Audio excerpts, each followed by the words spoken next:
शिवाय नमस्तुभ्यम। हरे कृष्णा, राधे राधे। सभी भक्तों को सादर प्रणाम। आप सभी भक्तों का दिन शुभ एवं मंगलमय हो। प्रिय श्रोताओं, आज शिव पुराण की कथा का 7वां दिन है। जैसे जैसे हम इस अमृत कथा में आगे बढ़ रहे हैं, वैसे वैसे शिव जी का स्वरूप हमारे भीतर उतरता जा रहा है। कल की कथा ने जहां भगवान को गहराई दी, वहीं आज की कथा हमें नई दृष्टि प्रदान करेगी। हर दिन की कथा एक नया दीपक है जो हमारे भीतर के अंधकार को मिटा रही है। कृपया इस क्रम को न टूटने दें और शिव तत्व को आत्मा में उतारने के लिए पूरी श्रद्धा से इस यात्रा में साथ बने रहें। और आज के अध्याय से पहले हम सभी प्रार्थना करें। हे नाथ, आप सदा हमारे भीतर रहते हैं, पर हम ही आपको भूल जाते हैं। आज की कथा के माध्यम से हमें यह स्मरण दिलाइए कि हम आपके ही अंश हैं। हमें ऐसी भक्ति दीजिए जो शोर में नहीं, शांति में फले, और ऐसा विश्वास दीजिए जो केवल सुख में नहीं, हर परिस्थिति में अडिग रहे। हर हर महादेव। अब सुनिए आज की कथा। ब्रह्मा जी कहते हैं, नारद, कन्यादान करके दक्ष ने भगवान शिव को अनेक उपहार प्रदान किए। उन्होंने सभी ब्राह्मणों को भी दान दक्षिणा दी। तत्पश्चात भगवान विष्णु अपनी पत्नी सहित लक्ष्मी भगवान शिव के समक्ष हाथ जोड़कर खड़े हो उनकी आराधना करने लगे।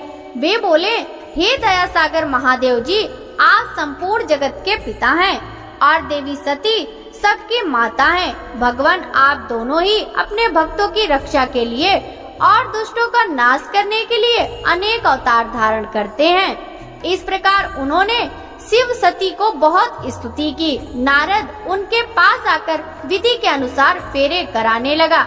ब्राह्मणों की आज्ञा और मेरे सहयोग से सती और भगवान शिव ने विधि पूर्वक अग्नि के फेरे लिए। उस समय वहाँ बहुत अद्भुत उत्सव किया जा रहा था। वहाँ विभिन्न प्रकार के बाजे और सहनाइयाँ बज रही थी। स्त्रियाँ मंगल गीत गा रही थी और खुशी से सभी नृत्य कर रहे थे। तत्पश्चात भगवान विष्णु बोले, सदाशिव, आप संपूर्ण प्रकृति के रचयिता हैं। आपका स्वरूप ज्योतिर्मय है। ब्रह्मा जी, मैं और रुद्र देव आपके ही रूप हैं। हम सभी सृष्टि की रचना, पालन और संहार करते हैं। हे प्रभु, हम सब आपका ही अंश हैं। प्रभु, आप आकाश के समान सर्वव्यापी और ज्योतिर्मय हैं। जिस प्रकार हाथ, नाक, कान, मुंह, सिर आदि शरीर के विभिन्न रूप हैं, उसी प्रकार हम सब भी आपके शरीर के ही अंग हैं। आप निर्गुण निराकार हैं। समस्त दिशाएं आपकी मंगल कथा कहती हैं। सभी देवी देवता और ऋषि मुनि आपके चरणों की वंदना करते हैं। आपकी महिमा का वर्णन करने में मैं असमर्थ हूँ। भगवान, यदि हम सबसे कुछ गलती हो गई हो तो कृपया कर उसे क्षमा करें और प्रसन्न हो। ब्रह्मा जी बोले, इस प्रकार श्री हरि ने भगवान शिव की बहुत स्तुति की। उनकी स्तुति सुनकर भगवान शिव बहुत प्रसन्न हुए। विवाह की सभी रीतियों के पूर्ण होने पर हम सभी ने महादेव जी एवं देवी सती को बधाइयाँ दी तथा उनसे प्रार्थना की कि वे अपनी कृपा दृष्टि सदैव सभी पर बनाए रखें, वे जगत का कल्याण करें। तत्पश्चात भगवान शिव ने मुझसे कहा, हे ब्राह्मण, आपने मेरा वैवाहिक कार्य संपन्न कराया है, अतः आप ही मेरे आचार्य हैं। आचार्य को कार्य सिद्धि के लिए दक्षिणा अवश्य ही दी जाती है, इसलिए आप मुझे बताइए, मैं दक्षिणा में आपको क्या दूं? महाभाग, आप जो भी मांगेंगे मैं उसे अवश्य ही दूंगा। मुने, भगवान शिव के इस प्रकार के वचन सुनकर मैं हाथ जोड़कर उनके सामने खड़ा हो गया। मैंने उन्हें प्रणाम करके कहा, हे देवेश, यदि आप मुझे अपना आचार्य मानकर कोई वर देना चाहते हैं तो मैं आपसे यही वर मांगता हूँ कि आप सदा ही इस रूप में इस वेदी पर विराजमान रहकर अपने भक्तों को दर्शन दे। इस स्थान पर आपके दर्शन करने से सभी पापियों के पाप धुल जाएंगे। आपके यहाँ विराजमान होने से मुझे आपका साथ प्राप्त हो जाएगा। मैं इसी वेदी के पास आश्रम बनाकर यहाँ निवास करूँगा और तपस्या करूँगा। हे प्रभु, मेरी यही इच्छा है। चैत्र मास के शुक्ल पक्ष की त्रयोदशी को पूर्वा फाल्गुनी नक्षत्र में रविवार के दिन जो भी मनुष्य भक्ति भाव से आपका दर्शन करे उसके सभी पाप नष्ट हो जाएं, रोगी मनुष्य के सभी रोग दूर हो जाएं। इस दिन आपका दर्शन कर मनुष्य जिस इच्छा को आपके सामने व्यक्त करे उसे आप तुरंत पूरा करें। हे प्रभु, आप इस दिन सभी को मनवांछित वर प्रदान करें। भगवान, यही वरदान मैं आपसे मांगता हूँ। मेरी यह बात सुनकर भगवान शिव बहुत प्रसन्न हुए। वे बोले, हे ब्रह्मा, मैं आपकी इच्छा अवश्य ही पूरी करूँगा। तुम्हारे वर के अनुसार मैं देवी सती सहित इस वेदी पर विराजमान रहूँगा। यह कहकर भगवान शिव देवी सती के साथ मूर्ति रूप में प्रकट होकर वेदी के मध्य भाग में विराजमान हो गए। इस प्रकार मेरी इच्छा को पूर्ति कर जगत के हित के लिए प्रभु शिव वेदी पर अंश रूप में विराजमान हुए। ब्रह्मा जी बोले, हे नारद मुनि, मुझे मेरा मनवांछित वरदान देने के पश्चात भगवान शिव अपनी पत्नी देवी सती को साथ लेकर अपने निवास स्थान कैलाश पर्वत पर जाने के लिए तैयार हुए। तब अपनी बेटी सती व दामाद भगवान शिव को विदा करते समय प्रजापति दक्ष ने अपने हाथ जोड़कर और मस्तक झुकाकर महादेव जी की भक्ति पूर्वक स्तुति की। साथ ही श्री हरि सहित देवी देवताओं और ऋषि मुनियों ने हर्ष से प्रभु का जय जयकार किया। भगवान शिव ने अपने ससुर प्रजापति दक्ष से आज्ञा लेकर अपनी पत्नी को सवारी नंदी पर बैठाया और स्वयं भी उस पर बैठकर कैलाश पर्वत की ओर चले गए। उस समय वृषभ पर बैठे भगवान शिव व सती की शोभा देखते ही बनती थी। उनका रूप मनोहारी था। सब मंत्र मुग्ध होकर उन दोनों को जाते हुए देख रहे थे। प्रजापति दक्ष और उनकी पत्नी अपनी बेटी व दामाद के अनोखे रूप पर मोहित हो उन्हें एक टक देख रहे थे। उनकी विदाई पर चारों ओर मंगल गीत गाए जा रहे थे। विभिन्न वाद्य यंत्र बज रहे थे। सभी बराती शिव के कल्याण में उज्जवल यश का गान करते हुए उनके पीछे पीछे चलने लगे। भगवान शिव देवी सती के साथ अपने निवास कैलाश पर पहुँचे। सभी देवता सहित मैं और विष्णु जी भी कैलाश पर्वत पर पहुँचे। भगवान शिव ने उपस्थित सभी देवी देवताओं और ऋषि मुनियों का हृदय से धन्यवाद किया। भगवान शिव ने सभी को सम्मान पूर्वक विदा किया। तब सभी देवताओं ने उनकी स्तुति और प्रसन्नता पूर्वक अपने अपने धाम को चले गए। तत्पश्चात भगवान शिव और देवी सती सुख पूर्वक अपने वैवाहिक जीवन का आनंद उठाने लगे। सूत जी कहते हैं, हे मुनियों, मैंने तुम्हें भगवान शिव के शुभ विवाह की पुण्य कथा सुनाई है। भगवान शिव का विवाह कब और किससे हुआ, वे विवाह के लिए कैसे तैयार हुए, इस प्रकार मैंने सभी प्रसंगों का वर्णन तुमसे किया है। विवाह के समय यज्ञ अथवा किसी भी शुभ कार्य के आरंभ में भगवान शिव का पूजन करने के पश्चात इस कथा को जो सुनता अथवा पढ़ता है उसका कार्य वैवाहिक आयोजन बिना विघ्न और बाधाओं के पूरा होता है। इस कथा के श्रवण से सभी शुभ कार्य निर्विघ्न पूर्ण होते हैं। इस अमृतमय कथा को सुनकर जिस कन्या का विवाह होता है वह सुख, सौभाग्य, सुशीलता और सदाचार आदि सद्गुणों से युक्त हो जाती है। भगवान शिव की कृपा से पुत्रवती भी होती है। नारद जी ने पूछा, हे पितामह ब्रह्मा जी, शिव जी के विवाह के पश्चात सभी पधारे देवी देवताओं और ऋषि मुनियों सहित श्री हरि और आपको विदा करने के पश्चात क्या हुआ? हे प्रभु, इससे आगे की कथा का वर्णन भी आप मुझसे करें। यह सुनकर ब्रह्मा जी ने मुस्कुराते हुए कहा, हे महर्षि नारद, सभी उपस्थित देवताओं को विवाहोपरांत भगवान शिव और देवी सती ने प्रसन्नता पूर्वक विदा कर दिया। तत्पश्चात देवी सती ने सभी शिव गणों को भी कुछ समय के लिए कैलाश पर्वत से जाने की आज्ञा प्रदान की। सभी शिव गणों ने महादेव जी को प्रणाम कर उनकी स्तुति की। तत्पश्चात उन्होंने भगवान शंकर से वहां जाने की आज्ञा मांगी।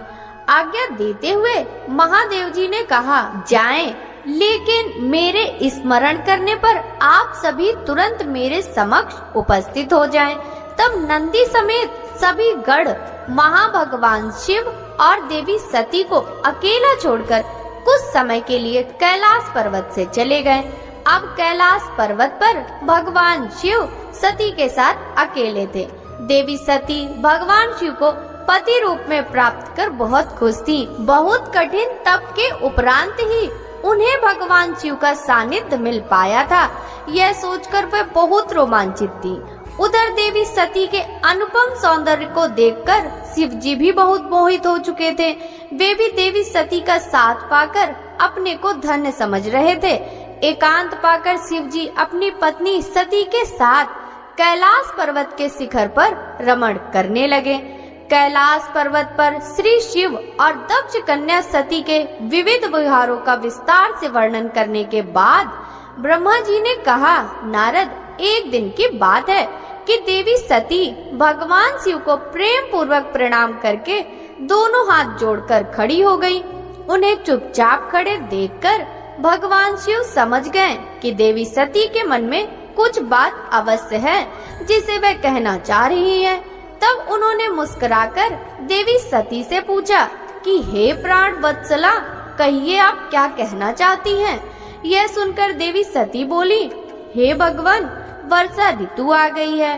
चारों ओर का वातावरण सुंदर व मनोहारी हो गया है। हे देवाधिदेव, मैं चाहती हूँ कि कुछ समय हम कैलाश पर्वत से दूर पृथ्वी पर या हिमालय पर्वत पर जाके रहें। वर्षा काल के लिए हम किसी योग्य स्थान पर चले जाएं और कुछ समय वहीं निवास करें। देवी सती की यह प्रार्थना सुनकर भगवान शिव हंसने लगे।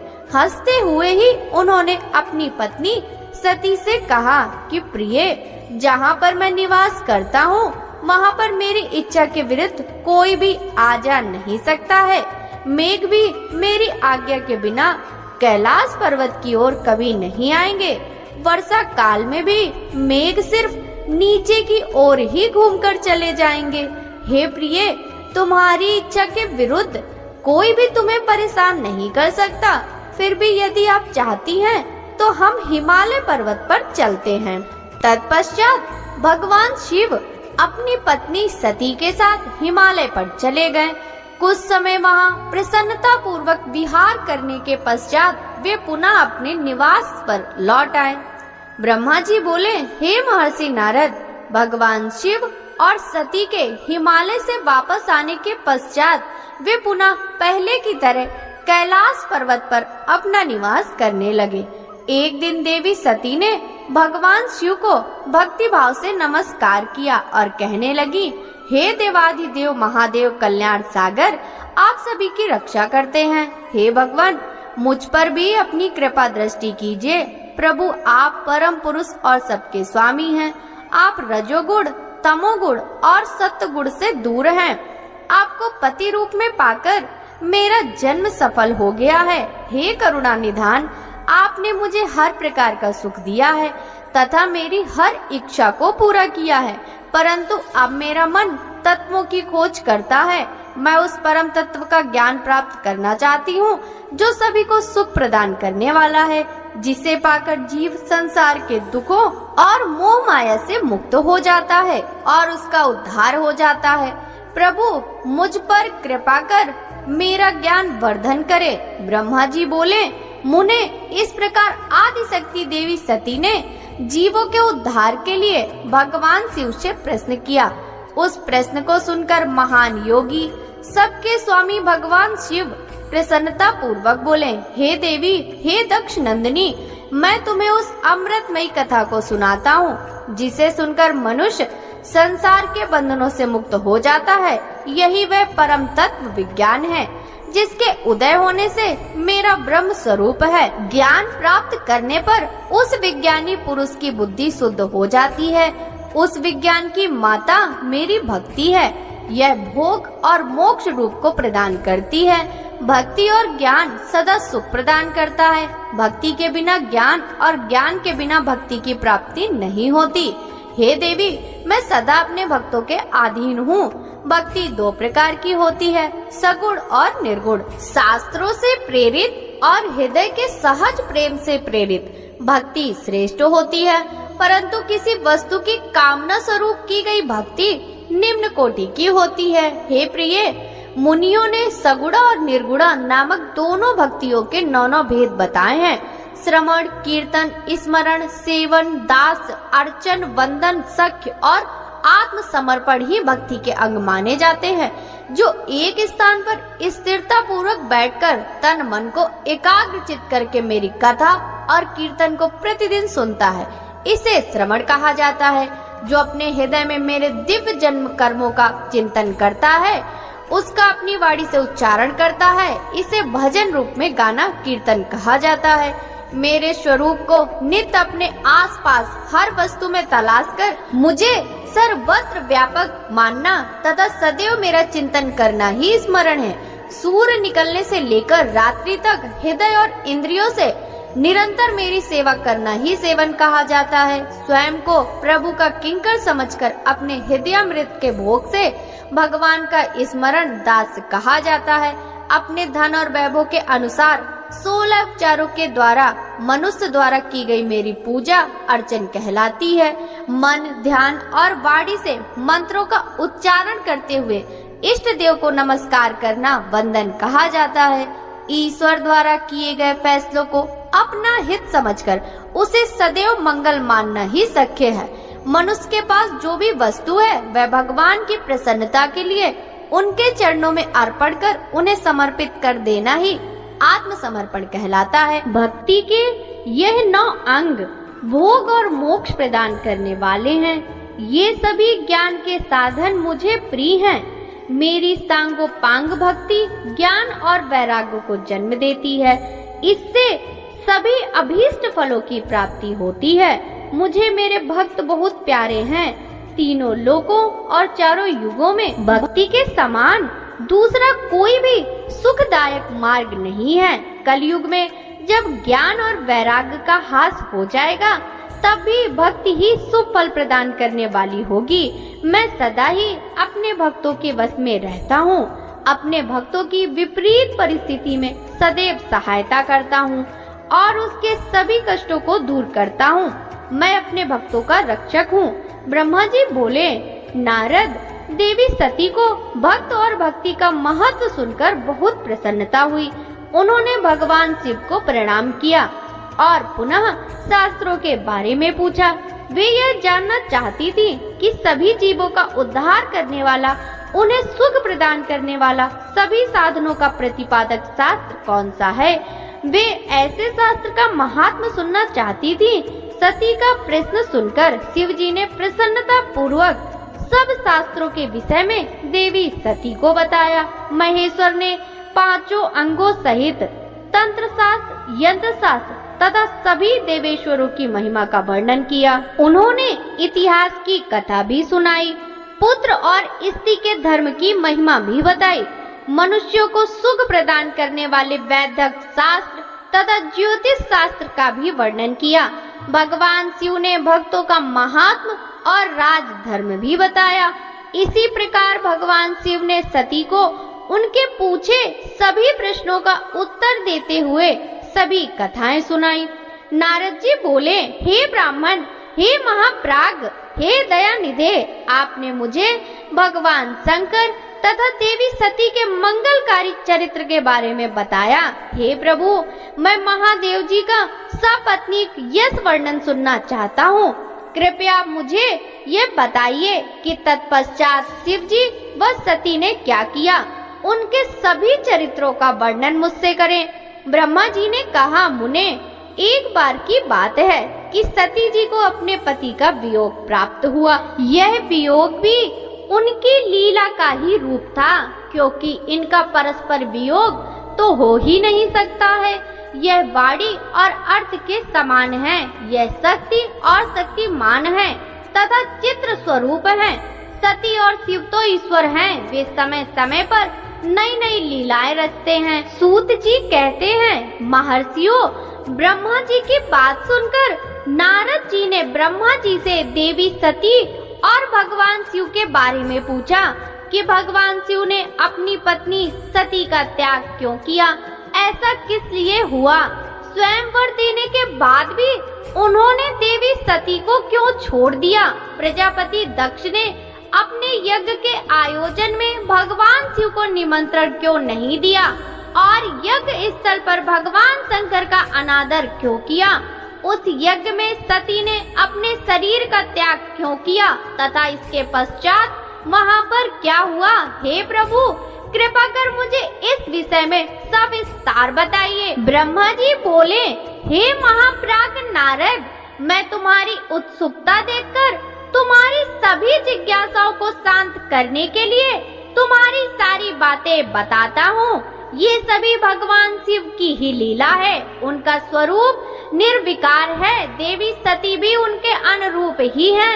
एक समय की बात है, भगवान शिव अपनी प्राण प्रिया पत्नी सती के साथ अपनी सवारी नंदी पर बैठकर पृथ्वी लोक का भ्रमण कर रहे थे।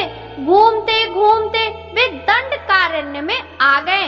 उस वन में उन्होंने भगवान श्री राम को उनके भ्राता लक्ष्मण के साथ जंगलों में भटकते हुए देखा। वे अपनी पत्नी सीता को खोज रहे थे, जिसे लंका का राजा रावण उठाकर ले गया था। वे जगह जगह भटकते हुए उनका नाम पुकारकर उन्हें ढूंढ रहे थे। पत्नी के बिछुड़ जाने के कारण श्री राम अत्यंत दुखी दिखाई दे रहे थे। उनकी कांति फीकी पड़ गई थी। भगवान शिव ने वन में राम जी को भटकते देखा, परंतु उनके सामने प्रकट नहीं हुए। देवी सती को यह देखकर बड़ा आश्चर्य हुआ। वे शिव जी से बोली, हे सर्वेश, हे करुणा निधान सदाशिव, हे परमेश्वर, ब्रह्मा विष्णु सहित सभी देवता आपकी ही सेवा करते हैं। आप सबके द्वारा पूजित हैं। वेदांत और शास्त्रों के द्वारा आप ही निर्विकार हैं। प्रभु, हे नाथ, ये दोनों पुरुष कौन हैं? ये दोनों विरह व्यथा से व्याकुल रहते हैं। ये दोनों धनुर्धर वीर जंगलों में क्यों भटक रहे हैं? भगवान, इनमें ज्येष्ठ पुरुष की अंग कांति नील कमल के समान श्याम है। आप उसे देखकर इतना आनंद विभोर क्यों हो रहे हैं? आपने प्रसन्नता पूर्वक उन्हें प्रणाम क्यों किया? स्वामी कभी भक्त को प्रणाम नहीं करता। हे कल्याणकारी शिव, आप मेरे संशय को दूर कीजिए और मुझे इस विषय में बताइए। ब्रह्मा जी बोले, नारद, कल्याणमयी आदि शक्ति देवी सती ने जब भगवान शिव से इस प्रकार प्रश्न पूछने आरंभ किए, तो देवों के देव महादेव भगवान शिव शंकर हंसकर बोले, देवी, यह तो पूर्व निर्धारित है। मैंने उन्हें दिए गए वरदान स्वरूप ही उन्हें नमस्कार किया था। ये दोनों भाई सभी वीरों द्वारा सम्मानित हैं। इनके शुभ नाम श्री राम और लक्ष्मण हैं। ये सूर्यवंशी राजा दशरथ के पुत्र हैं। इनमें गोरे रंग के छोटे भाई साक्षात शेष के अंश हैं तथा उनका नाम लक्ष्मण है। बड़े भाई श्री राम भगवान विष्णु का अवतार है। धरती पर इनका जन्म साधुओं की रक्षा और पृथ्वीवासियों के कल्याण के लिए ही हुआ है। भगवान शिव की ये बातें सुनकर देवी सती को विश्वास नहीं हुआ। ऐसा विभ्रम भगवान शिव की माया के कारण ही हुआ था। जब भगवान शिव को यह ज्ञात हुआ कि देवी सती को उनकी बातों पर विश्वास नहीं हुआ है, तो वे अपनी पत्नी दक्ष कन्या सती से बोले, देवी, यदि तुम्हें मेरी बातों पर विश्वास नहीं है, तो तुम स्वयं श्री राम की परीक्षा ले लो। जब तक तुम इस बात से आश्वस्त ना हो जाओ कि वे दोनों पुरुष ही राम और लक्ष्मण हैं और तुम्हारा मोह न नष्ट हो जाए, तब तक मैं यहीं बरगद के नीचे खड़ा हूँ। तुम जाकर श्री राम और लक्ष्मण की परीक्षा लो। ब्रह्मा जी बोले, हे महामुने नारद, अपने पति भगवान शिव के वचन सुनकर सती ने अपने पति का आदेश प्राप्त कर श्री राम लक्ष्मण की परीक्षा लेने की ठान ली। परंतु उनके मन में बार बार एक ही विचार उठ रहा था कि कैसे उनकी परीक्षा लूं। तब उनके मन में यह विचार आया कि मैं देवी सीता का रूप धारण कर श्री राम के सामने जाती हूँ। यदि वे साक्षात विष्णु जी का अवतार हैं, तो वे मुझे आसानी से पहचान लेंगे, अन्यथा मुझे पहचान नहीं पाएंगे। ऐसा विचार कर उन्होंने सीता का वेश धारण कर लिया और राम जी के समक्ष गई। सती ने ऐसा भगवान शिव की माया से मोहित होकर ही किया था। सती को सीता के रूप में देखकर राम जी सब कुछ जान गए। वे हंसते हुए देवी सती को प्रणाम करके बोले, हे देवी सती, आपको मैं नमस्कार करता हूँ। हे देवी, आप तो यहाँ हैं, परंतु त्रिलोकीनाथ भगवान शिव कहीं दिखाई नहीं दे रहे हैं। बताइए देवी, आप इस निर्जन वन में अकेली क्या कर रही हैं? और आपने अपने परम सुंदर कल्याणकारी रूप को त्याग कर यह नया रूप क्यों धारण किया है? श्री रामचंद्र जी की बातें सुनकर देवी सती आश्चर्यचकित हो गयी।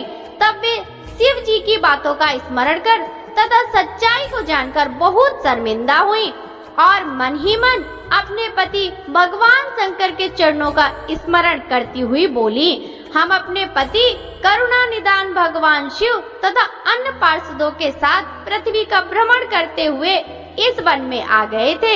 यहाँ आपको लक्ष्मण जी के साथ सीता की खोज में भटकते हुए देखकर भगवान शिव ने आपको प्रणाम किया और वहीं बरगद के पीछे खड़े हो गए। आपको वहाँ देख भगवान शिव आनंदित होकर आपकी महिमा का गान करने लगे। वे आपके दर्शनों से आनंद विभोर हो गए।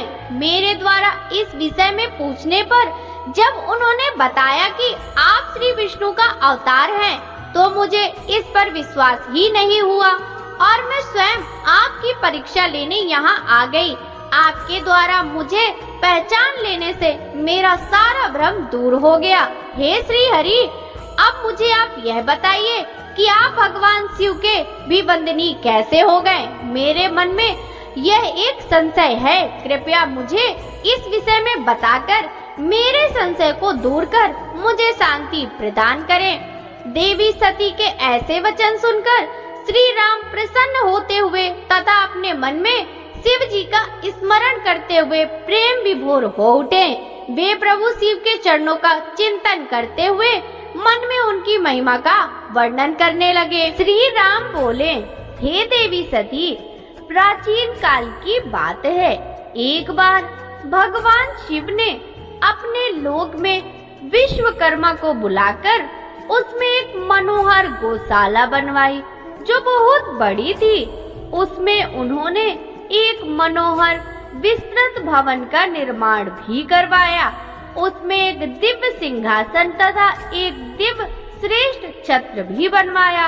यह बहुत ही अद्भुत और परम उत्तम था। तत्पश्चात उन्होंने सब ओर से इंद्र, देवगणों, सिद्धों, गंधर्वों, समस्त उपदेवों तथा नाग आदि को भी शीघ्र ही उस मनोहर भवन में बुलवाया।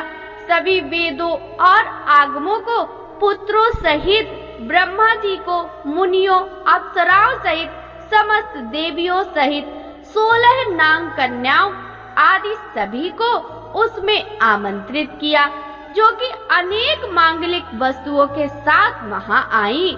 संगीतज्ञों ने बीड़ा, मृदंग आदि बजाकर अपूर्व संगीत का गान किया। इस प्रकार यह एक बड़ा समारोह और उत्सव था। राज्याभिषेक की सारी सामग्रियां एकत्रित हुई और तीर्थों के जल से भरे घड़े मंगाए गए। अनेक दिव्य सामग्रियां भी गढ़ों द्वारा मंगवाई गई। फिर उच्च स्वरों में वेद मंत्रों का घोष कराया गया। हे देवी, भगवान श्री हरि विष्णु की उत्तम भक्ति से भगवान शिव सदा प्रसन्न रहते थे। उन्होंने बड़े प्रसन्न होकर श्री हरि को वैकुंठ से बुलवाया और शुभ मुहूर्त में श्रेष्ठ सिंहासन पर बिठाया। महादेव जी ने स्वयं अपने हाथों से उन्हें बहुत से आभूषण और अलंकार पहनाए। उन्होंने भगवान विष्णु के सिर पर मुकुट पहनाकर उनका अभिषेक किया। उस समय वहाँ अनेक मंगल गान गाए गए। तब भगवान शिव ने अपना सारा ऐश्वर्य, जो कि किसी के पास नहीं था, उन्हें प्रेम पूर्वक प्रदान किया। इसके पश्चात भगवान शंकर ने उनकी बहुत स्तुति की और जगकर्ता ब्रह्मा जी से बोले, हे लोकेश, आज से श्री हरि विष्णु मेरे वंदनीय हुए। यह सुनकर सभी देवता स्तब्ध रह गए। तब वे पुनः बोले कि आप सहित सभी देवी देवता भगवान विष्णु को प्रणाम कर उनकी स्तुति करें तथा सभी वेद मेरे साथ साथ श्री विष्णु जी का भी वर्णन करें। श्री रामचंद्र जी बोले, हे देवी, भगवान शिव अपने भक्तों के ही अधीन हैं। वे अत्यंत दयालु और कृपा निधान हैं। वे सदा ही भक्तों के वश में रहते हैं। इसलिए भगवान विष्णु की शिव भक्ति से प्रसन्न होकर भक्त वत्सल शिव ने यह सब कुछ किया तथा इसके उपरांत उन्होंने विष्णु जी के वाहन गरुड़ ध्वज को भी प्रणाम किया। तत्पश्चात सभी देवी देवताओं और ऋषि मुनियों ने भी श्री हरि की सच्चे मन से स्तुति की। तब भगवान शिव ने विष्णु जी को बहुत से वरदान दिए तथा कहा, श्री हरि, आप मेरी आज्ञा के अनुसार संपूर्ण लोकों के कर्ता, पालक और संहारक हो। धर्म, अर्थ और काम के दाता तथा बुरे अथवा अन्याय करने वाले दुष्टों को दंड तथा उनका नाश करने वाले हो। आप पूरे जगत में पूजित हो तथा सभी मनुष्य सदैव आपका पूजन करें। तुम कभी भी पराजित नहीं होगे। मैं तुम्हें इच्छा की सिद्धि, लीला करने की शक्ति और सदैव स्वतंत्रता का वरदान प्रदान करता हूँ। हे हरे, जो तुमसे बैर रखेंगे उनको अवश्य ही दंड मिलेगा। मैं तुम्हारे भक्तों को भी मोक्ष प्रदान करूँगा तथा उनके सभी कष्टों का भी निवारण करूँगा। तुम मेरी बाईं भुजा से और ब्रह्मा जी मेरी दाईं भुजा से प्रकट हुए हो। रुद्रदेव, जो साक्षात मेरा ही रूप है, मेरे ही हृदय से प्रकट हुए हैं। हे विष्णु, आप सदा सबकी रक्षा करेंगे। मेरे धाम में तुम्हारा स्थान उज्जवल एवं वैभवशाली है। वह गोलोक नाम से जाना जाएगा। तुम्हारे द्वारा धारण किए गए सभी अवतार सबके रक्षक और मेरे परम भक्त होंगे। मैं उनका दर्शन करूंगा।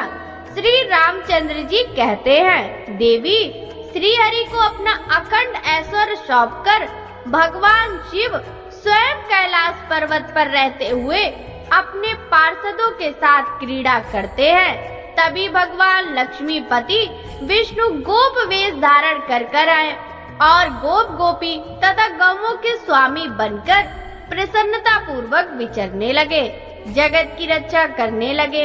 वे अनेक प्रकार के अवतार ग्रहण करते हुए जगत का पालन करने लगे। वे ही भगवान शिव की आज्ञा से 4 भाइयों के रूप में प्रकट हुए।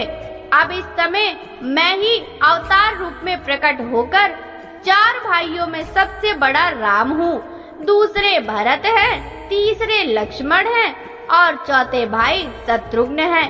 मैं अपनी माता के आदेशानुसार वनवास भोगने के लिए लक्ष्मण और सीता के साथ वन में आया था।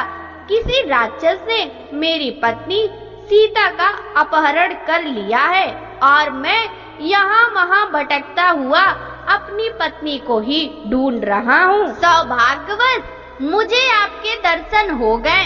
अब निश्चय ही मुझे मेरे कार्य में सफलता मिलेगी। हे माता, आप मुझ पर कृपा दृष्टि करें और मुझे यह वरदान दे कि मैं उस पापी राक्षस को मारकर अपनी पत्नी सीता को उसके चंगुल से मुक्त कर सकूं। मेरा ये महान सौभाग्य है कि मुझे आपके दर्शन प्राप्त हुए। मैं धन्य हो गया। इस प्रकार देवी की अनेक प्रकार से स्तुति करके श्री राम जी ने उन्हें अनेकों बार प्रणाम किया। श्री राम की बातें सुनकर सती मन ही मन बहुत प्रसन्न हुई और भक्त वत्सल भगवान शिव की स्तुति व चिंतन करने लगी।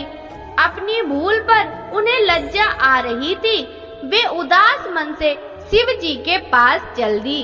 वे रास्ते में सोच रही थी कि मैंने अपने पतिदेव महादेव जी की बात ना मानकर बहुत बुरा किया और श्री राम जी के प्रति भी बुरे विचार अपने मन में लाई। अब मैं भगवान शिव को क्या उत्तर दूंगी? उन्हें अपनी करनी पर बहुत पश्चाताप हो रहा था। वे शिव जी के समीप गईं और चुपचाप खड़ी हो गई। सती को इस प्रकार चुपचाप और दुखी देखकर भगवान शंकर ने पूछा, देवी आपने श्री राम की परीक्षा किस प्रकार ली? यह सुनकर देवी सती चुपचाप सिर झुकाकर खड़ी हो गई। उन्होंने शिव जी को कोई उत्तर नहीं दिया।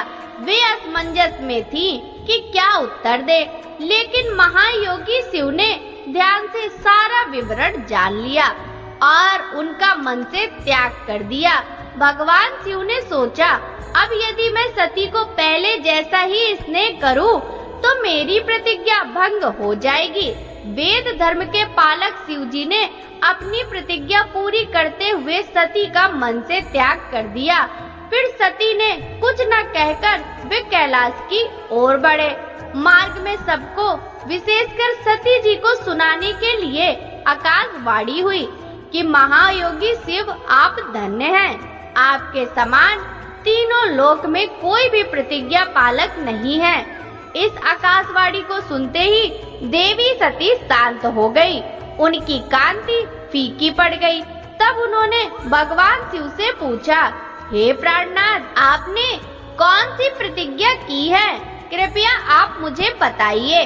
परंतु भगवान शिव ने विवाह के समय भगवान विष्णु के समक्ष जो प्रतिज्ञा की थी, उसे सती को नहीं बताया।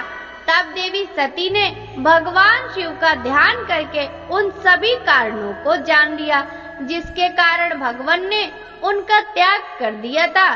त्याग की बात जानकर देवी सती अत्यंत दुखी हो गई। दुख बढ़ने के कारण उनकी आंखों में आंसू आ गए और वह सिसकने लगी। उनके मनोभावों को समझकर और देवी सती की ऐसी हालत देखकर भगवान शिव ने अपनी प्रतिज्ञा की बात उनके सामने नहीं कही। तब सती का मन बहलाने के लिए शिव जी ने उन्हें अनेक कथाएं सुनाते हुए कैलाश की ओर चल दिए। कैलाश पर पहुंचकर शिव जी अपने स्थान पर बैठकर समाधि लगाकर ध्यान करने लगे। सती ने दुखी मन से अपने धाम में रहना शुरू कर दिया। भगवान शिव को समाधि में बैठे बहुत समय बीत गया। तत्पश्चात शिव जी ने अपनी समाधि तोड़ी। जब देवी सती को पता चला तो वे तुरंत शिव जी के पास दौड़ी चली आई। वहां आकर उन्होंने शिव जी के चरणों में प्रणाम किया। भगवान शिव ने उन्हें अपने सम्मुख आसन दिया और उन्हें प्रेम पूर्वक बहुत सी कथाएं सुनाई। इससे देवी सती का शोक दूर हो गया, परंतु शिव जी ने अपनी प्रतिज्ञा नहीं तोड़ी।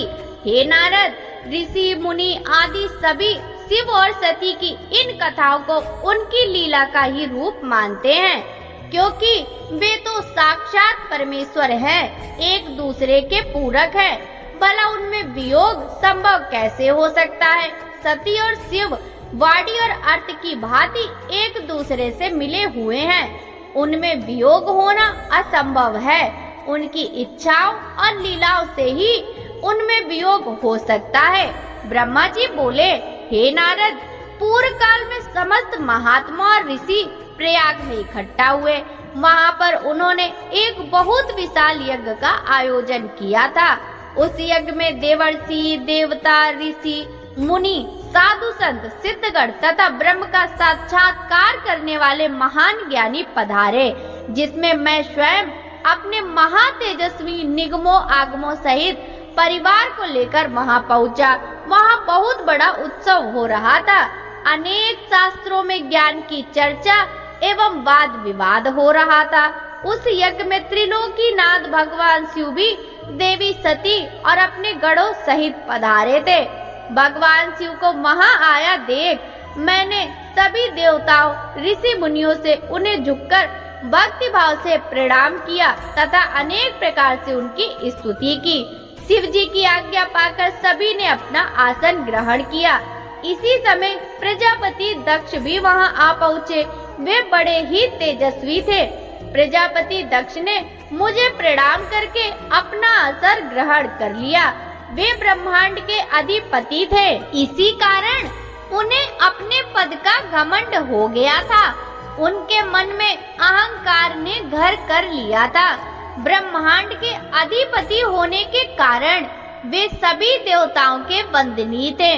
सभी ऋषि मुनियों सहित देवर्षियों ने भी मस्तक झुकाकर प्रजापति दक्ष को प्रणाम किया और उनकी स्तुति कर उनका आदर सत्कार किया, परंतु त्रिलोकीनाथ भगवान शिव शंभु ना तो उन्हें प्रणाम किया और ना ही अपने आसन से उठकर दक्ष का स्वागत किया।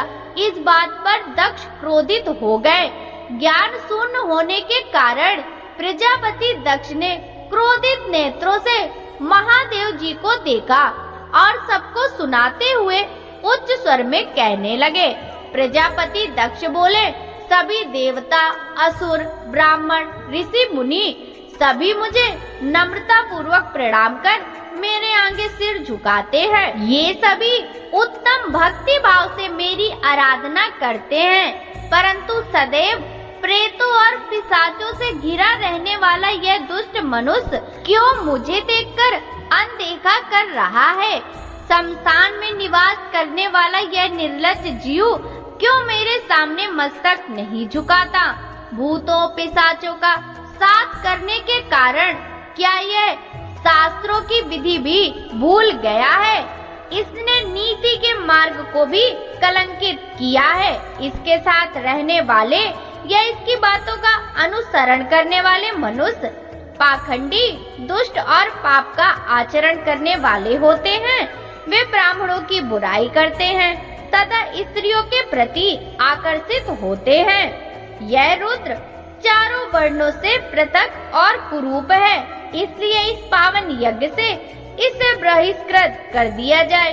यह उत्तम कुल और जन्म से हीन है, अतः इसे यज्ञ में भाग न लेने दिया जाए। पुत्र क्रोध से विवेक समाप्त हो जाता है। दक्ष ने शिव के लिए अपशब्द कहते समय उसके परिणाम पर तनिक भी विचार नहीं किया। अहंकार के कारण वह शिव के स्वरूप को भूल गया। वह यह भी भूल गया कि आदि शक्ति ने जिसका तप द्वारा वरण किया है वह कोई साधारण मनुष्य, ऋषि या देव नहीं है।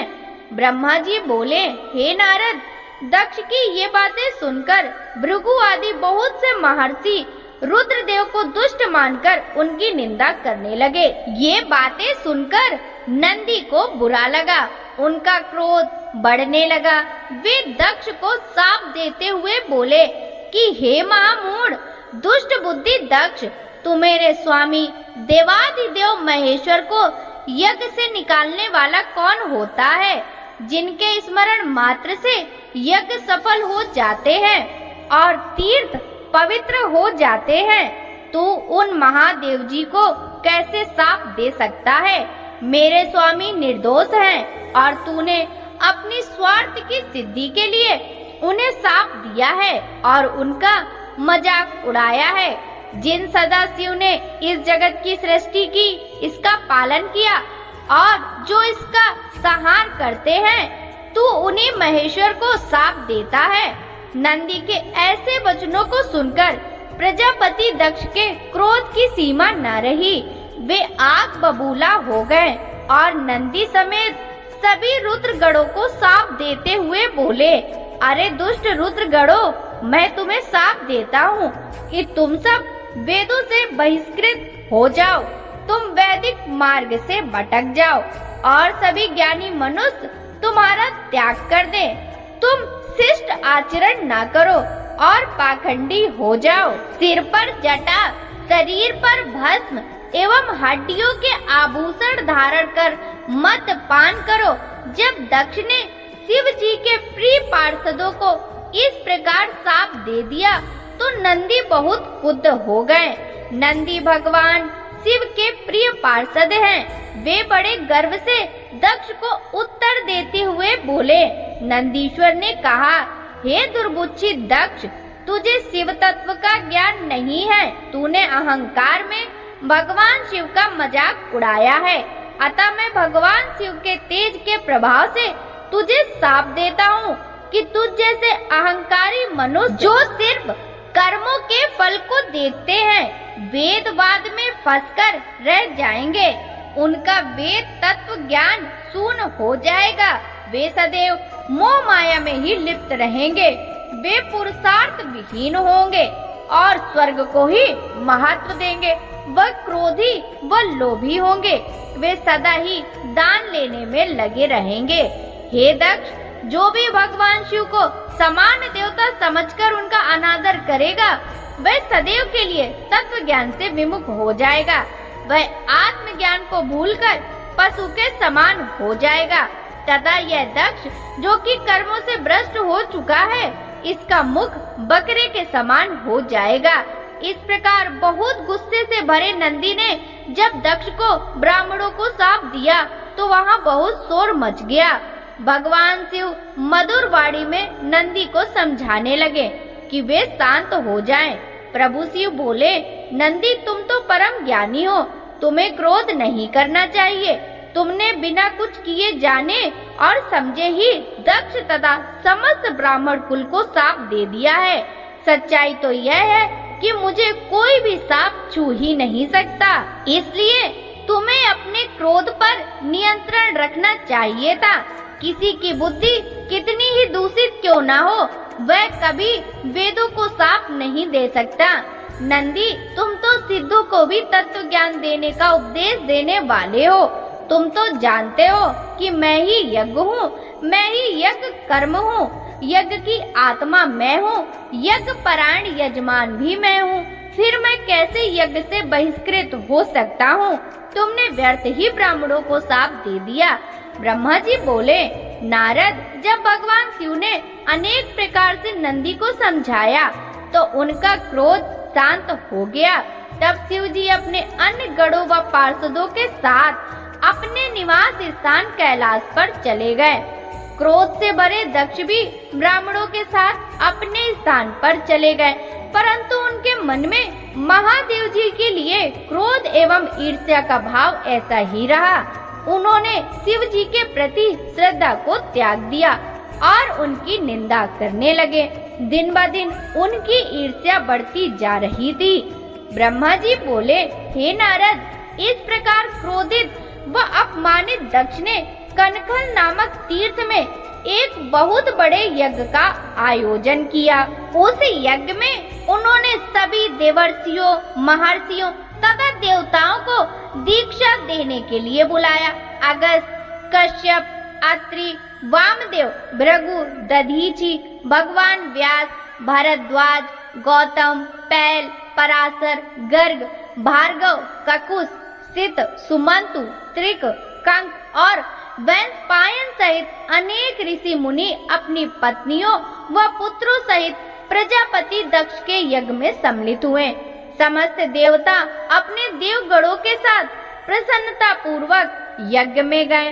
अपने पुत्र दक्ष की प्रार्थना स्वीकार करके मैंने विश्व सृष्टा ब्रह्मा और वैकुंठ लोक से भगवान विष्णु को भी उस यज्ञ में पहुँचे। महादक्ष ने सभी पधारे हुए अतिथियों का खूब आदर सत्कार किया। उस यज्ञ के स्थान का निर्माण देवताओं के शिल्पी विश्वकर्मा द्वारा किया गया था। विश्वकर्मा ने बहुत से दिव्य भवनों का निर्माण किया। उन भवनों में दक्ष ने यज्ञ में पधारे अतिथियों को ठहराया। दक्ष ने भृगु ऋषि को ऋत्विज बनाया। भगवान विष्णु यज्ञ के अधिष्ठाता थे।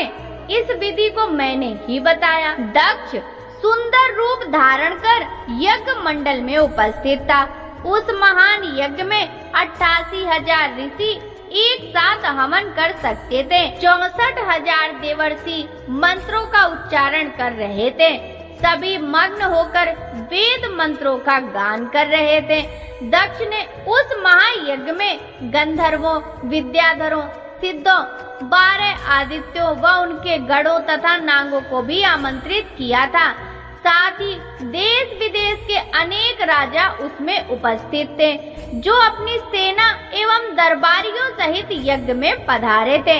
कौतुक और मंगलाचार कर दक्ष ने यज्ञ की दीक्षा ली, परंतु उस दुरात्मा दक्ष ने त्रिलोकीनाथ करुणा निधान भगवान शिव को यज्ञ के लिए निमंत्रण नहीं भेजा था, न ही अपनी पुत्री सती को ही बुलाया था।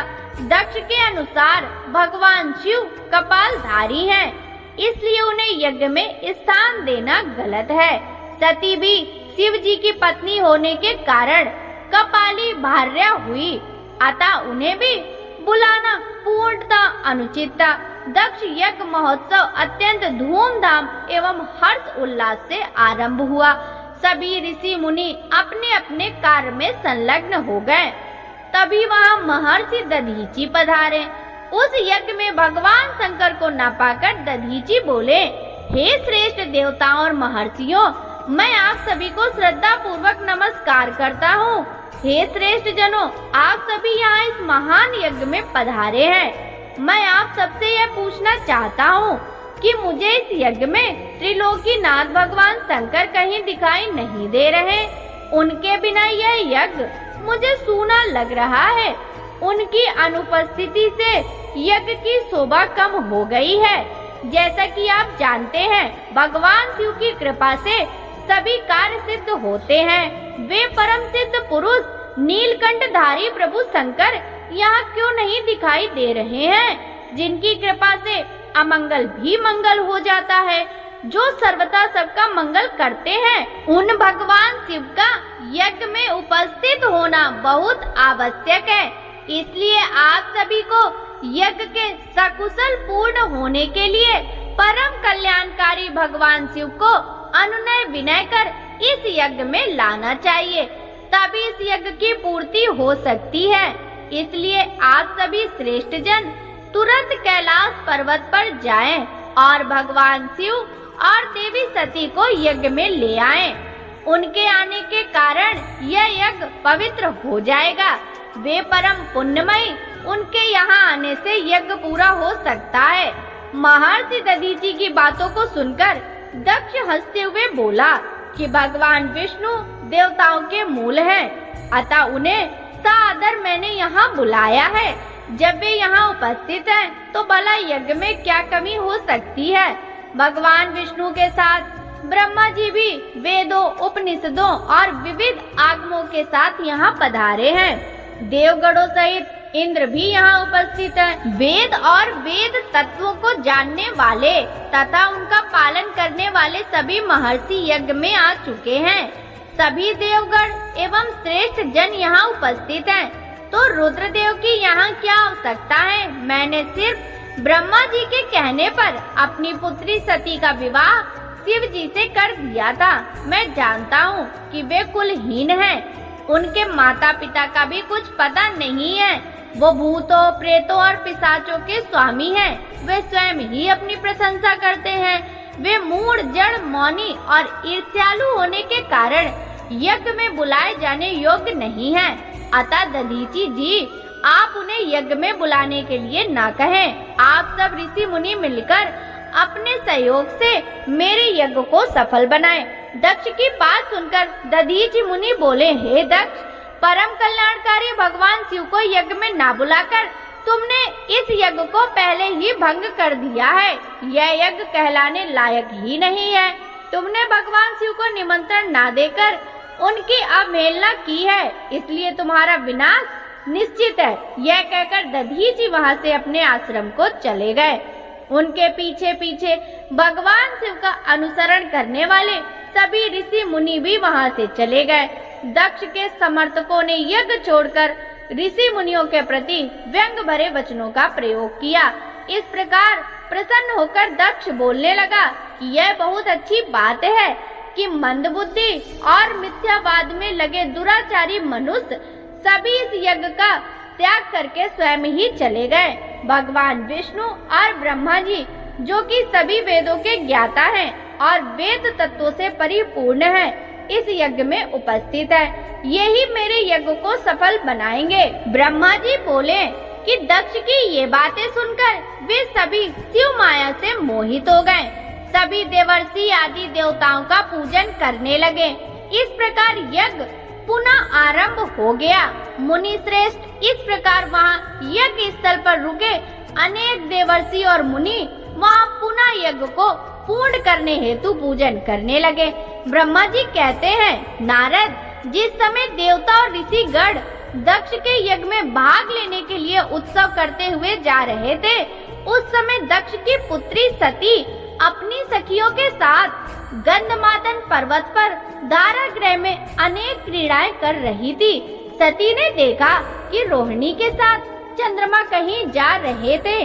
तभी सती ने अपनी प्रिय सखी विजया से कहा, हे विजय, जल्दी जाकर पूछो कि देवी रोहिणी और चंद्र कहाँ जा रहे हैं। तब विजया दौड़कर चंद्रदेव के पास गई और उन्हें नमस्कार करके उनसे पूछा कि हे चंद्रदेव, आप कहाँ जा रहे हैं। चंद्रदेव ने उत्तर दिया कि वे दक्ष द्वारा आयोजित यज्ञ में निमंत्रित हैं, अतः वहीं जा रहे हैं। यज्ञोत्सव के बारे में सुनकर देवी विजया तुरंत देवी सती के पास गई और सारी बातें सती को अवगत कराया। तभी देवी सती को बड़ा आश्चर्य हुआ कि ऐसी क्या बात है जो पिताजी ने यज्ञोत्सव में अपनी बेटी और दामाद को निमंत्रण तो दूर सूचना भी नहीं दी। बहुत सोचने पर भी उनकी समझ में कुछ नहीं आ सका। असमंजस की स्थिति में वे अपने पति महादेव जी के पास गईं और उनसे कहने लगी। सती बोली, हे महादेव जी, मुझे ज्ञात हुआ है कि मेरे पिता श्री दक्ष जी ने एक बहुत बड़े यज्ञोत्सव का आयोजन किया है, जिसमें उन्होंने सभी देवर्षियों, महर्षियों और देवताओं को आमंत्रित किया है। सभी देवता और ऋषिगण वहाँ एकत्रित हो चुके हैं। हे प्रभु, मुझे बताइए कि आप वहाँ क्यों नहीं जा रहे हैं। आप सभी श्रुहृदयों से मिलने को हमेशा आतुर रहते हैं। आप भक्त वत्सल हैं प्रभु। उस महायज्ञ में सभी आपके भक्त पधारे हैं। आप मेरी प्रार्थना मानकर आज ही मेरे साथ पिता के उस महान यज्ञ में चलिए। सती इस प्रकार भगवान शंकर से यज्ञशाला में चलने की प्रार्थना करने लगी। सती की प्रार्थना सुनकर भगवान महेश्वर बोले, हे देवी, तुम्हारे पिता दक्ष मेरे विशेष द्रोही हो गए हैं। वे मुझसे बैर की भावना रखते हैं। इसी कारण उन्होंने मुझे निमंत्रण नहीं दिया और जो बिना बुलाए दूसरों के घर जाते हैं वे मरण से भी अधिक अपमान पाते हैं। हे देवी, उस यज्ञ में सभी अभिमानी, मूढ़ और ज्ञान शून्य देवता और ऋषि हैं। उत्तम व्रत का पालन करने वाले और मेरा पूजन करने वाले सभी ऋषि मुनियों और देवताओं ने उस महायज्ञ का त्याग कर दिया है और अपने अपने धाम को वापस चले गए हैं। अतः प्रिय, हमारा उस यज्ञ में जाना अनुचित है। वैसे भी बिना बुलाए जाना अपना अपमान कराना है। शिव जी के इन वचनों को सुनकर देवी सती क्रुद्ध हो गई और शिव जी से बोली, हे प्रभु, आप तो सबके परमेश्वर हैं। आपके उपस्थित होने से यज्ञ सफल हो जाते हैं। आपको मेरे दुष्ट पिता ने आमंत्रित नहीं करके आपका अपमान किया है। भगवान, मैं ऐसा करने का प्रयोजन जानना चाहती हूँ कि क्यों मेरे पिता ने आपका अनादर किया है। इसलिए मैं अपने पिता के यज्ञ में जाना चाहती हूँ ताकि इस बात का पता लगा सकूं। अतः प्रभु, आप मुझे आज्ञा प्रदान करें। देवी सती के क्रोधित शब्दों को सुनकर भगवान शंकर बोले, हे देवी, यदि तुम्हारी इच्छा वहाँ जाने की है तो मैं तुम्हें आज्ञा देता हूँ कि अपने पिता के यज्ञ में जाओ। नंदीश्वर को सजाकर उस पर चढ़कर अपने संपूर्ण वैभव के साथ अपने पिता के यहाँ जाओ। शिव जी की आज्ञा मानकर देवी सती ने उत्तम श्रृंगार किया और अनेक प्रकार के आभूषण धारण करके देवी सती अपने पिता के घर की ओर चल दी। उनके साथ शिव जी ने 60,000 रौद्र गणों को भी भेजा। वे सभी गण उत्सव रचाकर देवी का गुणगान करते हुए दक्ष के घर की ओर जाने लगे। शिव गणों ने पूरे रास्ते शिव शिवा के यश का गान किया। उस यात्रा काल में जगदम्बा बहुत शोभा पा रही थी। उनकी जय जयकार से सारी दिशाएं गूंज रही थी। ब्रह्मा जी बोले, हे नारद, दक्ष कन्या देवी सती उस स्थान पर गई जहाँ महान यज्ञोत्सव चल रहा था। जय भोलेनाथ। आज के अध्याय में बस इतना ही। इसके आगे की कथा आप सभी कल के अध्याय में जरूर सुनिएगा। आइए अब हम सभी सच्चे मन से भगवान शिव से क्षमा प्रार्थना करें। हे भोलेनाथ, अगर इस कथा के श्रवण, वाचन या स्मरण के दौरान हमारे मन, वाणी या कर्म में कोई भी त्रुटि हो गई हो तो हम आपसे हाथ जोड़कर प्रार्थना करते हैं, कृपया हमें क्षमा करें। प्रभु, हमारी समझ सीमित है परंतु श्रद्धा असीम है। अगर किसी पवित्र प्रसंग को हमने अधूरा समझा, अधूरा सुना या फिर किसी दिव्यता को पूरी तरह व्यक्त नहीं कर सके तो यह केवल हमारी अल्प बुद्धि है। उसकी दोषिता हमारी नहीं बल्कि हमारी अवस्था की है। आप तो दयालु हैं, कृपामय हैं, भक्तों के हर अपराध को क्षमा कर देने वाले हैं। हे भोलेनाथ, हमारी इस भक्ति यात्रा को स्वीकार करें और हमारे दोषों को नष्ट करके हमें अपनी शरण में रखें। हे नीलकंठ, इस अध्याय को आपने ही आरंभ करवाया और आप ही इसे पूर्ण करें। आपकी कृपा से हम हर दिन आपकी ओर निकट आते रहें, यही हमारी सबसे बड़ी कामना है। हर हर महादेव।